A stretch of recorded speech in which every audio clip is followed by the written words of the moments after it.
খবর 24 সাথে আপনাকে স্বাগত। নতুন নতুন খবর জানার জন্য আমাদের চ্যানেলে চোখ রাখুন। নমস্কার দর্শকবৃন্দ, সুস্বাগতম। বর্তমানে ভারত জুড়ে 24-এর নির্বাচনী জ্বরে সবাই আক্রান্ত। বিশেষ করে যে সমস্ত রাজনৈতিক দলগুলি নির্বাচনী প্রচার করছেন, সেখানে নিত্যদিন সারা ভারতবর্ষ জুড়ে বিভিন্ন অপ্রীতিকর ঘটনার খবর সামনে এসে চলেছে। আজ আমাদের কোলাজে এক সুন্দর রাজ্য কেরলের কোলাম লোকসভা কেন্দ্রের বিজেপি প্রার্থী কৃষ্ণ কুমার, যিনি এক সুদক্ষ অভিনেতা মালায়ালাম ছবির, সাথে দক্ষিণের বিভিন্ন রাজ্যে রাজ্যে তার অসংখ্য অনুরাগী সর্বদা তার ছবি দেখার জন্য ব্যাকুল হয়ে থাকে। কৃষ্ণ কুমার জি শিক্ষিত, রুচিবান, সুদর্শন পুরুষ। এবার উনি ওনার রাজ্যে বামফ্রন্টের অপশাসনের বিরুদ্ধে সোচ্চার হয়ে লোকসভা নির্বাচনে সামিল হয়েছেন, যাতে রাজ্যের মানুষের দুঃখ দুর্দশার কথাগুলি ভারতবর্ষের লোকসভায় তুলে ধরা যায়।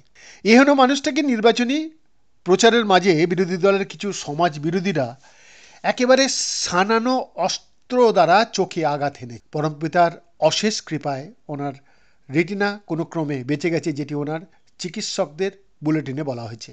তবে ডাক্তারদের বিশ্রামের উপদেশ অগ্রাহ্য করে উনি যথারীতি প্রচুর উৎসাহী সদস্য সমর্থকদের নিয়ে জোর কদমে প্রচার করে চলেছেন, আর বিরোধীদের উদ্দেশ্যে সাবধানী দিয়ে চলেছেন, ব্যালটের যুদ্ধটা ব্যালট বক্সই হোক না, সেটা যেন রক্তক্ষয়ী আর না হয়। জনতার যা রায় সে রায় আমি মাথা পেতে নেব, তবে আমার লড়াই যে শুরু হয়েছে সেটা চলবে কেরালার সার্বিক উন্নয়নের স্বার্থে।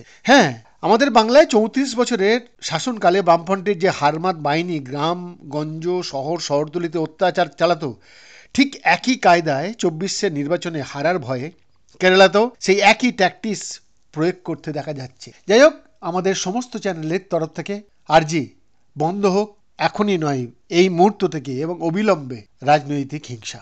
বৈদ্যনাথ দাসের এক্সক্লুসিভ রিপোর্ট, কেরালা।